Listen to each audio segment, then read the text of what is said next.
Let's clear the air. When we hear narcissist, we often picture someone loud, arrogant, maybe even charming. But when you're married to one, it's a whole different reality. It's not just about ego. It's about emotional erosion, slow, silent, and strategic. If you've ever felt like you're walking on eggshells in your own home, this talk is for you. Let's break down how narcissistic husbands really treat their wives, not in theory, but in truth. Let's talk about what emotional manipulations really looks like when it's dressed up as love. Because here's the thing, narcissistic husbands don't usually walk into your life looking like villains. They don't come with warning signs or flashing lights. In fact, they often start by giving you everything you thought you wanted: attention, praise, protection. They seem invested, they seem caring, they seem perfect. But the key word there, seem. In the beginning, it's intense. They love bomb you, constant text, big gestures, compliments that feel like they see right into your soul. You feel chosen, seen, maybe even rescued. And naturally, you open up, you invest, you believe this is the real deal, because who wouldn't want to be loved like that? But what's actually happening is a setup. That early intensity isn't rooted in genuine connection. It's performance. It's bait. Because once you're in, once you start depending on that emotional high, that's when things shift. Suddenly, that love starts to feel different. You notice it's not as freely given. You have to work for it now. You have to say the right thing, act the right way, be the version of yourself that pleases him. And if you step outside of that box, if you push back or even just express a need, what you get is withdrawal, dismissiveness, maybe even anger. This isn't the kind of love that grows. This is the kind that's held over your head like a reward, or worse, a weapon. And that's how emotional manipulation starts to take root, quietly, but powerfully. It tells you that love is something you earn by staying small, agreeable, and accommodating. You'll hear phrases like, "I do everything for you," or "No one else would put up with you like I do." He might say it with a laugh or wrapped in a joke, but the message lands just the same. You start questioning yourself. You wonder if maybe you are too emotional or ungrateful or needy. And while you're sitting there overthinking, he's sitting in control. That's the dangerous part of this kind of manipulation. It's not loud or obvious. It's subtle. So when people from the outside look in, they don't see it. They see a man who brings you flowers, who smiles for the camera, who talks about how much he loves his wife. But you're the one who feels the shift when the door closes. You're the one who knows there's a price for every compliment, a condition behind every kind gesture. And when you try to talk about it, when you bring it up, he flips it. Suddenly you're the problem. You're overanalyzing. You're too sensitive. He tells you he's just trying to help, just trying to love you. And if you can't see that, then maybe you're the one who's broken. Now you're caught in this loop, trying harder, giving more, just to get back to that version of him you met at the beginning, the version who adored you, who said you were everything he ever wanted. But that version doesn't really exist anymore. Maybe he never did. That's the cycle. That's how emotional manipulation works under the mask of love. It's not about connection. It's about control. And the longer you're in it, the harder it is to see it for what it is. Because you're not just dealing with cruelty. You're dealing with confusion. You're grieving a relationship that never quite existed the way you thought it did. And that grief is real. That hope you held on to, that maybe if you just communicated better or loved harder or were a little less reactive, maybe then he'd go back to who he used to be. That's what keeps you stuck. That's what keeps you silent. But let me tell you something. Clearly, love does not require shrinking. It does not demand silence. Real love shows up consistently. It doesn't keep you guessing. It doesn't turn your heart into a negotiation. So if you're in a relationship where affection feels like a prize you have to win back every day, know that what you're experiencing isn't love. It's emotional manipulation. And manipulation wrapped in "I love you" is still manipulation. Gaslighting doesn't always start with shouting. It often starts with a soft tone and a twisted sentence. Something like, "That's not what happened," or "You're remembering it wrong, Bass." And at first, you might second guess yourself just a little. You might think, maybe I did misunderstand, maybe I did overact. But the thing is, this doesn't happen once or twice. It happens over and over until you begin to trust his version of reality more than your own. That's the power of gaslighting. it doesn't just confuse you. It conditions you. You stop bringing things up. You stop challenging what doesn't sit right. Because every time you do, you're met with denial, deflection, or mockery. You're told you're too sensitive, too dramatic, too emotional. So eventually, to survive the relationship, you learn to silence yourself. You trade your voice for temporary peace. And here's where it gets even trickier. He won't always be overt about it. Narcissistic husbands often wear a calm, collected mask while they do it. So when he says, you always make a big deal out of nothing, it sounds like he's trying to help. When he says, you're misinterpreting what I meant, it sounds like a clarification. But every time he says those things, he's shifting the focus off his behavior and onto your reaction. Now, instead of discussing what he said or did, you're defending how you felt about it. You're stuck in the weeds of, was I too harsh? Did I imagine it? Should I have just let it go? And by the time you're finished analyzing your own emotions, the original issue is buried. That's not resolution. That's a psychological manipulation. What makes this so damaging is how invisible it can be from the outside. Other people might think he's charming, reasonable, maybe even emotionally intelligent. They don't see the emotional landmines you're walking through at home.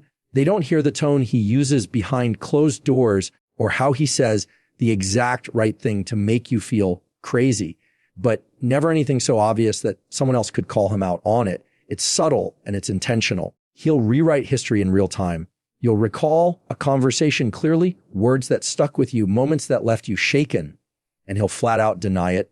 Not just deny the meaning, but deny it ever happened. And when you insist, when you say, no, I remember exactly what you said, he'll accuse you of twisting things, of having a bad memory, or worse, he'll act like you're unstable for even bringing it up. That constant narrative flipping eats away at your confidence. You stop trusting your instincts. You rely on him to tell you what's true, what's real, what's right.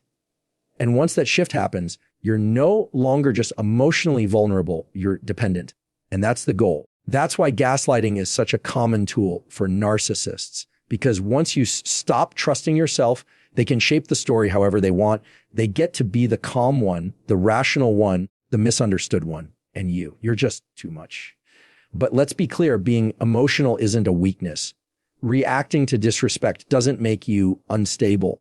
Having boundaries doesn't mean you're controlling. These are narratives narcissists use to flip the script and make you question your own worth. And when you try to explain this to someone else, maybe a friend, maybe a therapist, you might struggle to find the words, because gaslighting isn't always what was said. It's how it was said. It's the smirk, the sigh, the slow condescending tone that leaves you feeling small, even when the words themselves seem harmless on paper. You don't walk away from those interactions angry. You walk away confused. And confusion is the sign. That's the feeling gaslighting leaves behind. You won't always feel hurt immediately, but you will feel unsettled. You'll feel like you're losing your grip on something you were sure about. And that's by design. Because if he can keep you doubting, he can keep control. So when your reality starts to feel foggy, when you're always apologizing, but can't even remember what for, when your memory becomes a courtroom and he's always the one winning the case, don't ignore that. That's not a communication problem. That's gaslighting. And the most dangerous lies are the ones that make you doubt your own truth. Don't always notice isolation when it's happening in real time. That's what makes it so effective. It doesn't look like someone locking you in a room. It looks like concern. It sounds like, I just don't think she's good for you anymore. Or your family doesn't really support us, do they? And because it starts off sounding like protection, you listen, you trust. At first, he might just raise small doubts. He'll say your best friend talks behind your back, or that she gives you bad advice. Maybe he says your parents are too involved, or that they don't respect your marriage. He'll deliver these comments with a soft tone, maybe even a caring one, like he's just trying to look out for you. And that's how it gets in. Because when someone says they love you, you naturally want to believe that what they're saying is for your good.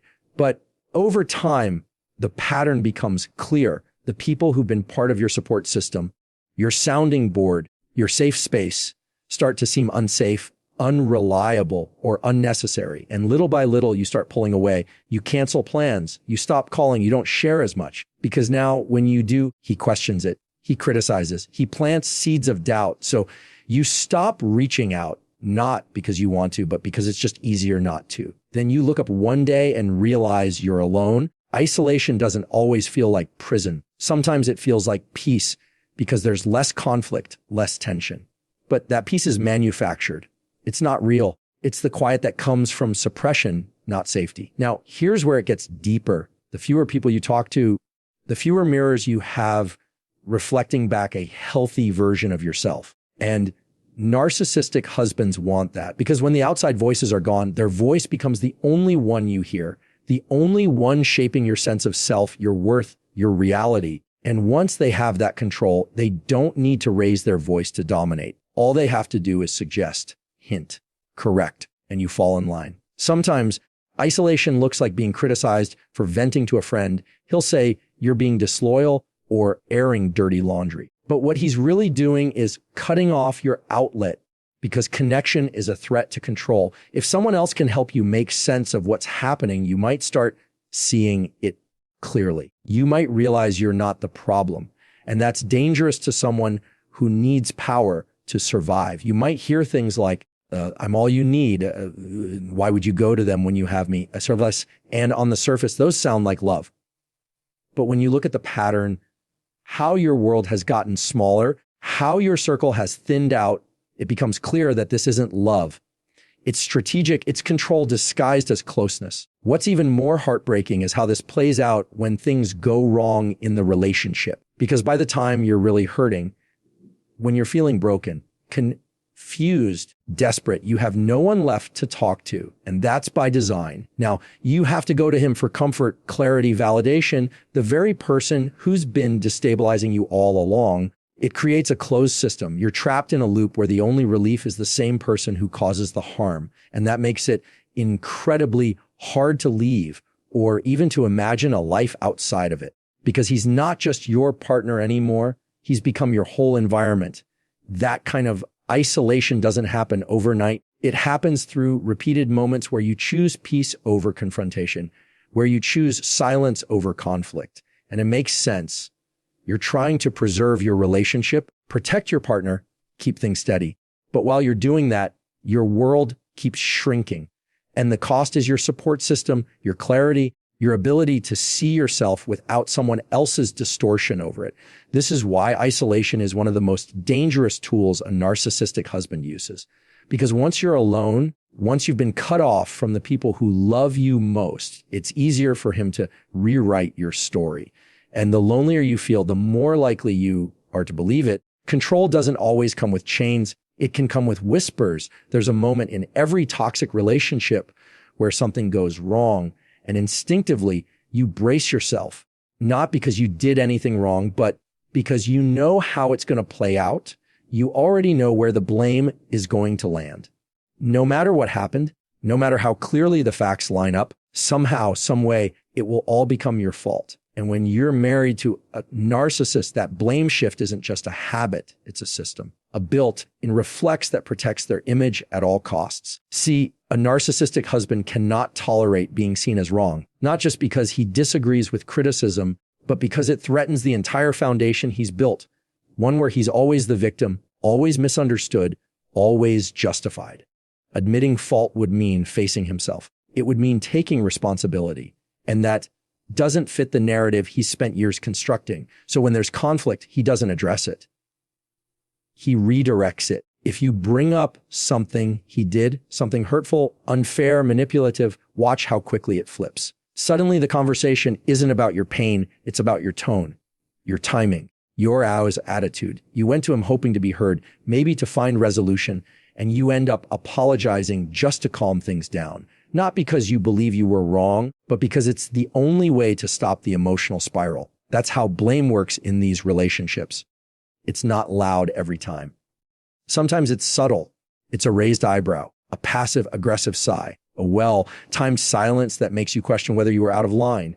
And even when you try to stand firm, even when you say, I'm not trying to fight, I just want to talk, He'll accuse you of starting drama, of ruining a good day, of being too emotional again.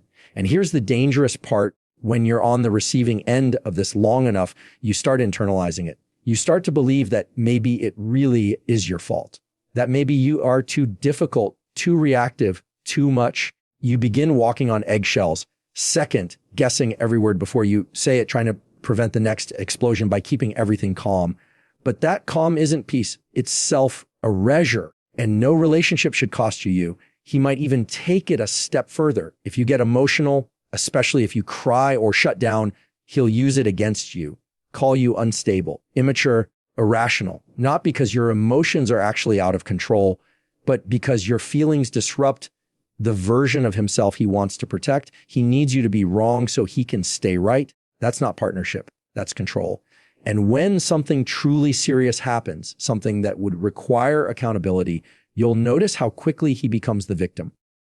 Suddenly, he's stressed. He's overworked. He's been trying so hard and you just don't see it. He'll bring up his sacrifices, his struggles, his stress, anything to steer the attention away from what he did and back onto what you didn't do. So the cycle continues. You bring up a problem and it becomes your problem. You ask for clarity and it becomes criticism. You share your hurt and suddenly you're the one doing damage. That reversal is not accidental. It's practiced, polished, weaponized. Now, here's the part that's especially confusing. He doesn't always do this with anger. Sometimes he'll do it with sadness or with silence. He'll shut down emotionally and say, I just can't deal with this right now, and leave you standing in the aftermath. And because you care, because you want to fix it, you chase resolution. You take the blame just to restore the peace. But every time you do that, the pattern deepens. And he learns that if I avoid, if I deflect, she'll fold. She'll carry it, and you do, over and over again. But carrying his blame doesn't make the relationship stronger. It makes it heavier for you. And there's only so long you can keep holding what was never yours to carry in the first place. Because when one person refuses to take responsibility, the other ends up holding the whole relationship alone. Intimacy in a healthy relationship is about connection. It's not just physical, it's emotional, verbal, even spiritual at times. It's the space where two people feel safe enough to show up fully and honestly. But when you're married to a narcissist, that space starts to feel more like a performance stage, and intimacy becomes something transactional, something earned, controlled, and withheld. A narcissistic husband doesn't just use affection to connect, he uses it to condition. If things are going his way, if you're compliant, agreeable, quiet, then he can be affectionate. He can be warm, even generous. But if you speak up, if you express frustration, set a boundary, or heaven forbid, question him, watch how quickly it's all taken away. He won't raise his voice. He won't slam a door. He'll just go cold emotionally, physically, sometimes for days. You'll find yourself in these silent stand-offs where he won't touch you, won't talk to you, won't even look at you with warmth. And it's not because he's processing or needs space. It's because he knows the silence affects you. He knows the emotional distance triggers something deep. Because deep down, you want connection. You want resolution. And he knows that eventually you'll break the silence. You'll apologize. You'll reach out. You'll try to make it right, even if you weren't wrong. That's the power in withholding. And when it comes to physical intimacy, it's no different. You might feel like you're never sure what version of him you're going to get. Some days, he's engaged, charming, attentive. Other days, he's distant, disinterested, cold. And the worst part, he won't tell you why. He won't communicate. He'll just let you sit in the confusion. And when you try to bring it up, you'll be met with sarcasm, denial, or blame. You might hear things like, "You're the one who's never in the mood," or "I don't want to be with someone who's always nagging me." And just like that, your effort to connect becomes ammunition against you. So you stop bringing it up. You stop asking. And that's exactly the point. What happens next is this quiet erosion. You start interpreting his moods, walking on emotional tiptoes, trying to avoid doing anything that might shut him down. You become hyper aware of what makes him affectionate and what makes him retreat. And slowly, without realizing it, you start adjusting your behavior, not to be more connected, but to avoid punishment. Because that's what this is. It's punishment. It's intimacy being used as leverage He's not withholding affection because he's unaware of your needs. He's doing it because he knows exactly what you need, and he chooses not to give it to you. This is how control hides in the everyday, in the bedtime routine, in the way he pulls away from your touch, in the way he withholds compliments, encouragement, warmth. And when he does give it, when he finally wraps his arms around you, when he says something kind, you feel relief, not joy, not connection. That's relief, because you've finally done enough to earn his attention again. And let's talk about the silence, the deep, thick silence that follows any conflict. That isn't space. That's a weapon. It's used to make you question your worth, your impact, your place in his world. He knows the silence is louder than yelling. He knows it leaves you anxious, unsettled, wondering if you'll be forgiven, wondering if you should have kept your mouth shut. And so next time, maybe you will. That silence teaches you to shrink, to stop bringing things up, to stop asking for more. And little by little, you disappear inside the relationship. Your voice gets quieter. Your needs get smaller. And still, he calls it love. But love doesn't starve you. Love doesn't go quiet just because it doesn't get its way. Love doesn't treat affection like a paycheck you have to earn after every disagreement. So when you're in a marriage where the connection is conditional, where physical touch feels like a reward and silence is used to punish, you're not being loved, you're being managed. And no one should have to earn affection just to feel safe. If you've found pieces of yourself in what I've shared today, if parts of this felt a little too familiar, know this, you're not overreacting and you're not imagining it. Narcissistic abuse doesn't always show up in broken bones or screaming matches. Sometimes it shows up in slow silencing, in shrinking, in the slow fade of who you used to be. You can spend years trying to explain yourself to someone who is committed to misunderstanding you. You can bend compromise over function just to keep the peace. But peace that costs you your voice, your dignity, your identity isn't peace at all. It's survival. And I want more than survival for you. You deserve a relationship where your feelings are not evidence in a case against you, where love is not a transaction, where you are seen, heard, and respected, not just when it's convenient, but always. So if you're in it right now, if you're exhausted, confused, questioning, please remember it is not your job to fix someone who refuses to be accountable. Your job is to protect your spirit, reclaim your voice, and start walking toward the version of yourself who no longer has to beg for the bare minimum. And I'll tell you this with complete